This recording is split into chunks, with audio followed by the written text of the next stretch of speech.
Greetings, folks. What is mightier than the sword? The pen, the shield, no fault divorce laws?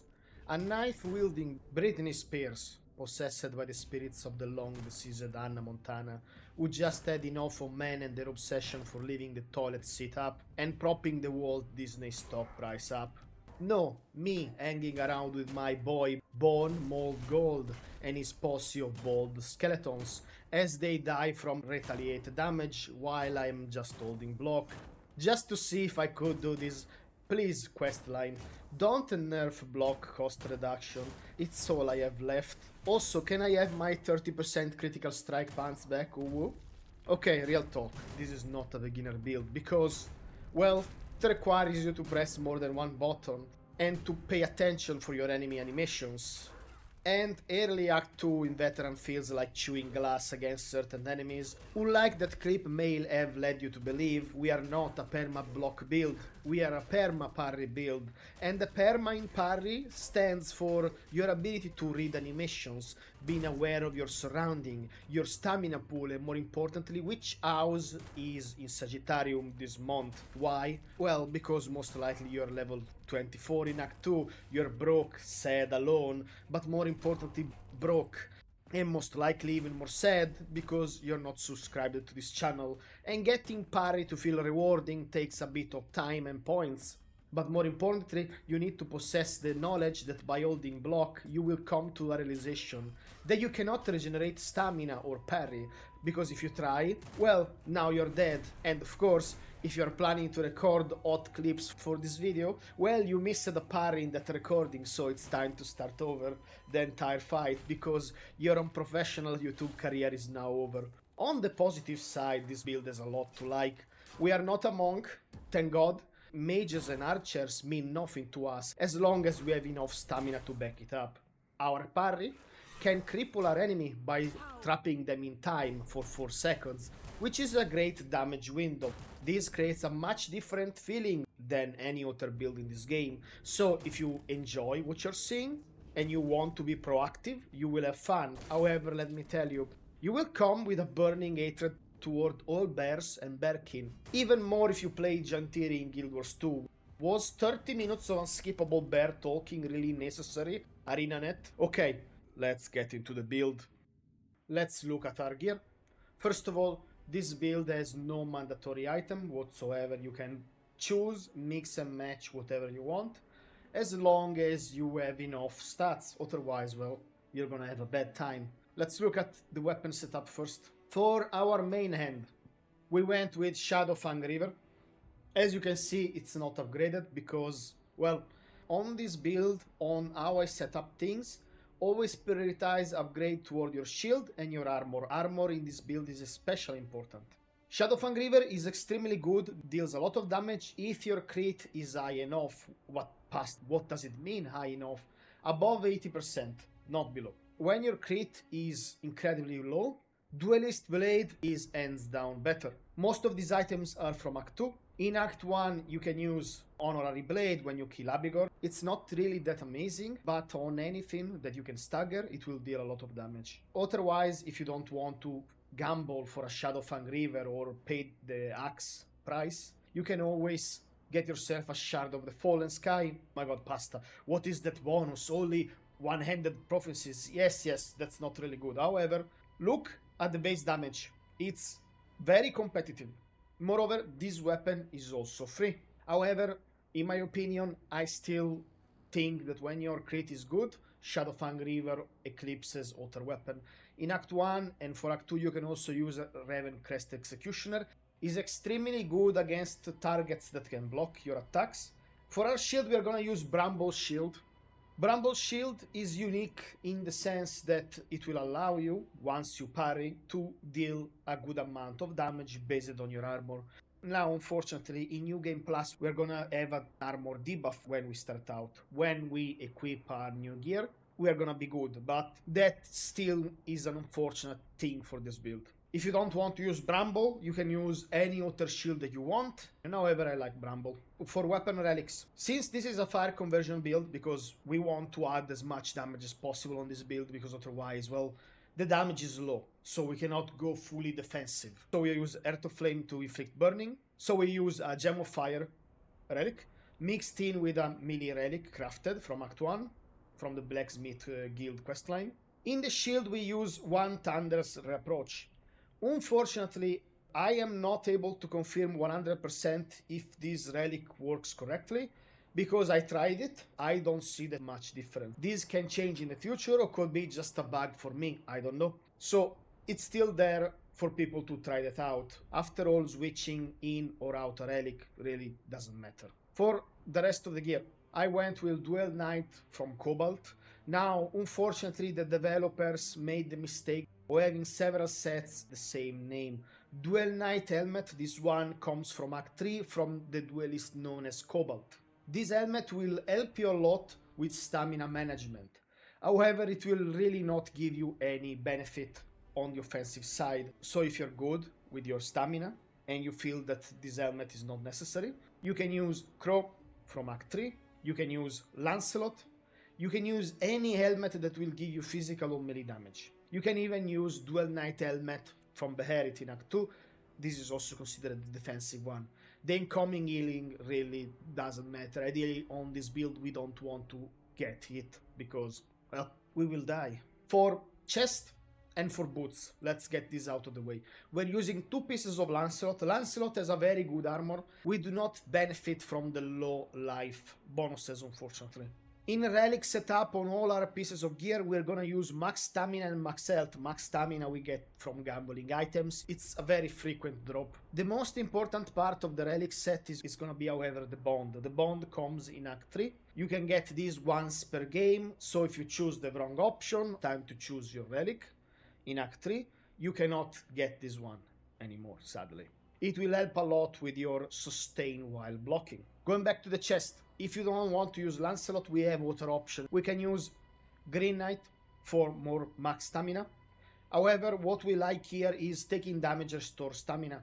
I didn't mess around with this chest, but on paper it should be good. You can use Duel Knight armor, give you some max stamina. Other option will be Doublet of the Last Jest, because that's a lot of damage. Like, let's be honest, look. And you might say, well, 12 points in spirituality are wasted.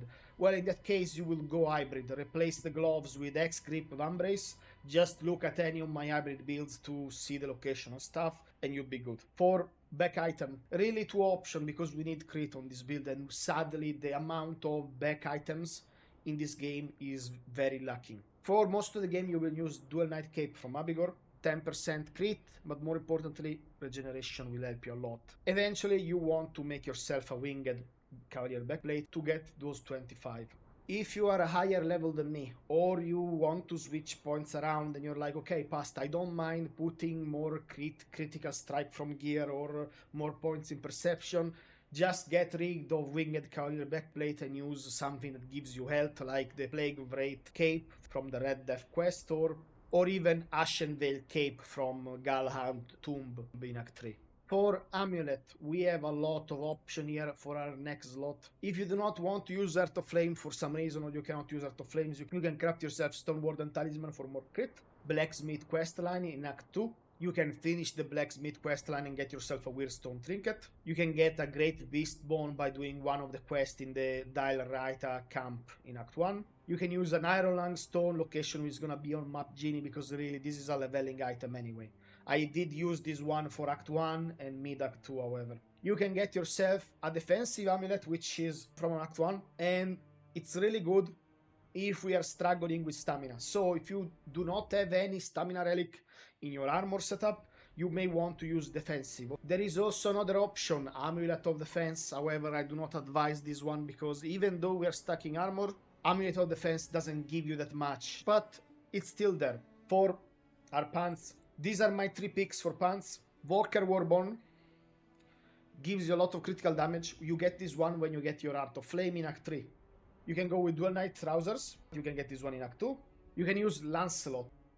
For rings, we're gonna use Perilous Orbs like in 90% of my builds, sadly. If you're good with your crit, you have some option. You can go with Ancient Oak Root if you want some health regen. Should not be necessary at all, but still it's an option. You can go with Ring of Protection. In base game, it's not worth it. But on ring in New Game Plus, maybe. You can go with blood ring if you want to have some dots, or you can just use some rings that will give you health. There are several that you can use throughout the game. There is Arthur's Seals, there is the Athlete ring if you want stamina. Up to you. Explore the game, find treasure, have fun. For boots, go with Lancelot. If you don't want to go with Lancelot, you can go with Green Knight. Now let's look at our stats. Okay, these are my final stats. Now, our stats are gonna be mainly based on endurance, strength, and perception. Dexterity and practicality are there to meet the requirement of our gear. Fine, but past, I don't care about that. Just tell me how to put points. Fine.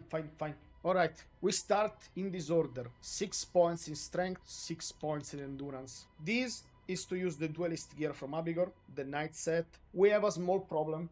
Some of the parry items will require dexterity. I don't like that stuff. If you want to use Parrying Dagger, if you want to use the Duelist Sword from Abigor, if you want to use finesse that require dexterity, you put points in dexterity. However, that is mainly up to you. We're gonna pump strength to 10, endurance to 10. If you want to use a Raven Crest Executioner, you will need to put some points in perception. This is what I meant. The order will depend on the items that you want to use. I will still do this 10, 10, 4. Then we're gonna pump some points in dexterity. 3 would be good, especially if you don't want to go for Raven Crest, or you can put dexterity early. Getting Raven Crest early is kind of annoying on this build because, well, Bromar no face as the axe that you want to get, and that one will do damage through blocks. So don't try to block that fight, okay? So, actually, just to prevent comments, let's go with 10, 10, and 3, so you get some sword or something. Then we put some points in perception, 4. Then we put 9 points in dexterity. The 9 points in dexterity are needed for the Duelist Blade that you're gonna get in Act 2. I highly suggest you to just get it. You saw it in some of my clips. The damage will not feel that revolutionary because even if you have 25% melee damage, it's still good. Then 15, 15, 10, then 20.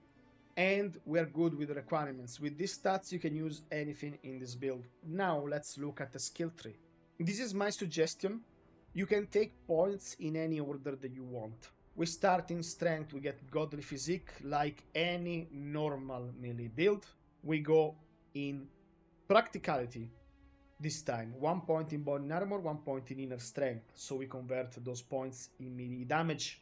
We go back in strength, 3 points in agile fighter. And then we stop here. Instead, we go in dexterity and we get Parry King maxed immediately to make parrying viable. If you want to start with 3 points in Parry King, you can do that immediately. It's a personal choice. 3 points in Draining Riposte, so we get our stagger. We go in Strength, 2 points in Executioner, 1 point in Weapon of the Great Theft. We go in Endurance. Counterweight needs to be maxed, then 1 point in Disrupting Shove, then Shield Breaker. Now, 1 point in Prepared Block, 1 point in Deflecting Block. Max Prepared Block, max Confidence. In Perception, 1 point in Extra Lucky, 1 point in Critical Cascade. We go in Strength, max Powerful Blows, max Unending Assault, max Strike of Luck. Go in Practicality, max Born in Armor, 1 point in Armored Skin, the best offense. So we convert our armor in additional melee damage, extremely important. We go back in Endurance, we finish taking Disrupting Shove. We go in Dexterity, we take Deadly Riposte, so we can add some crit. And then if you want, you can take Vampiring Riposte. I didn't do this one on this build though. We go in Endurance. 1 point in Frequent Exercise, 2 points in Determination, 1 point in Gaining Momentum. And back into the fray. If you feel comfortable with blocking, Bell Pasta, I'm not playing in Veteran, I don't need that extra layer of... Okay, then just take more offensive points in your this one for now. As soon as you lock Red Death in Act 2, put 3 points, and I mean 3 points, not just 1. In the old build I suggested 1, in this one 3. In Red Death. If you want, you can also take Red Death Embrace if you want an additional layer of safety. we come back in Red Death much later. First Essential Point, then Red Death. 3 points in Exploitation of Affliction. As soon as you get your Art of a Flame, or if you already have another source of status effect, Stacking Peril, because this one will be up on most enemies with our Bleed and Fire setup. Okay, Pasta, but how do we apply Bleed? Well, if you're not using anything that gives you points, then just put 2 points in Respite and Cruelty, and then 2 points in Deep Wounds. Then max your Extra Lucky. If you want to max your Extra Lucky early, you can. 2 points in Critical Aegis. Bloodthirst afterward, max go for the eyes. In Endurance, get increased Vitality.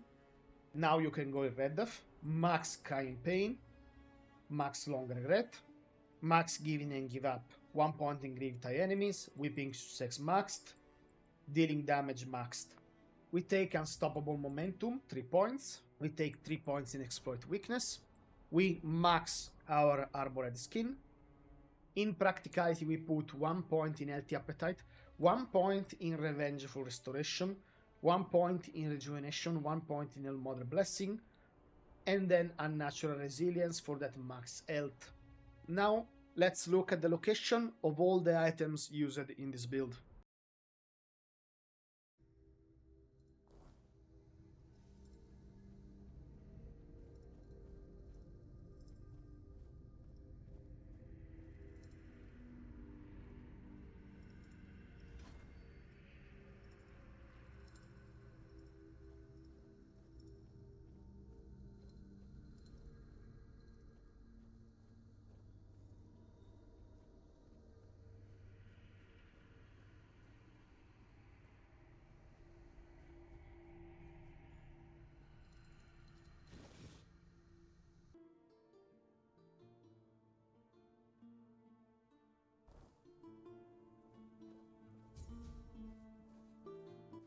So.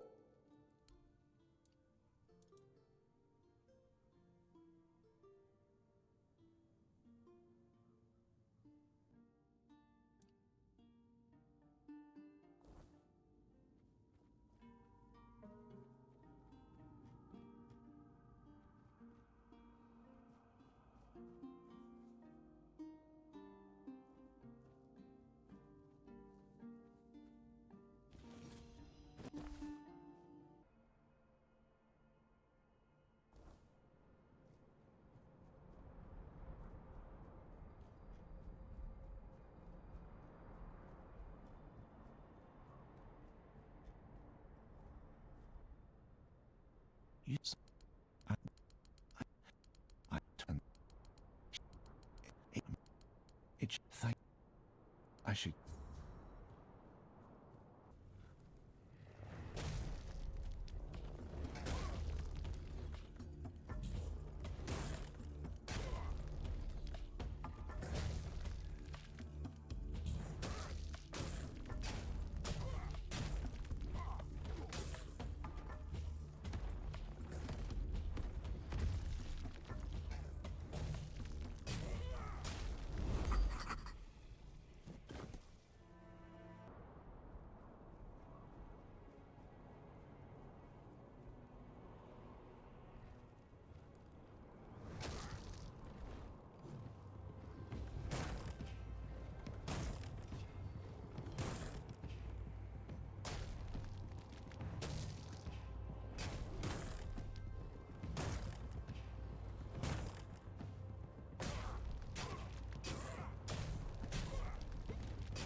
You know. Oh. But. No, but. To think Leon thanked me.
Thank you.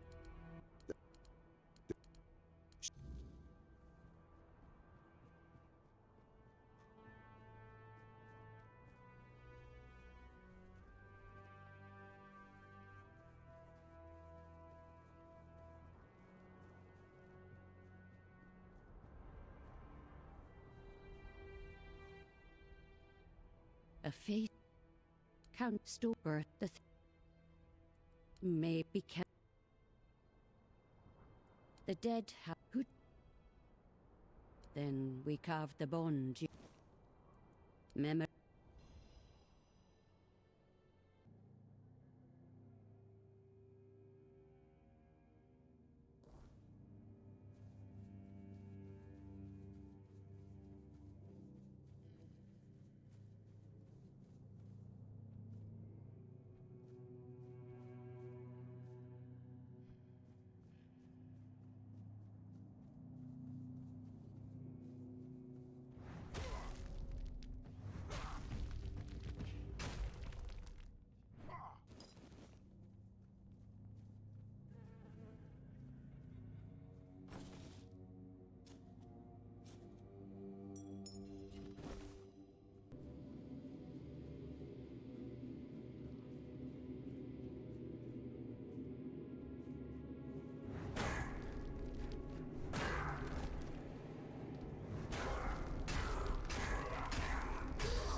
Face every threat.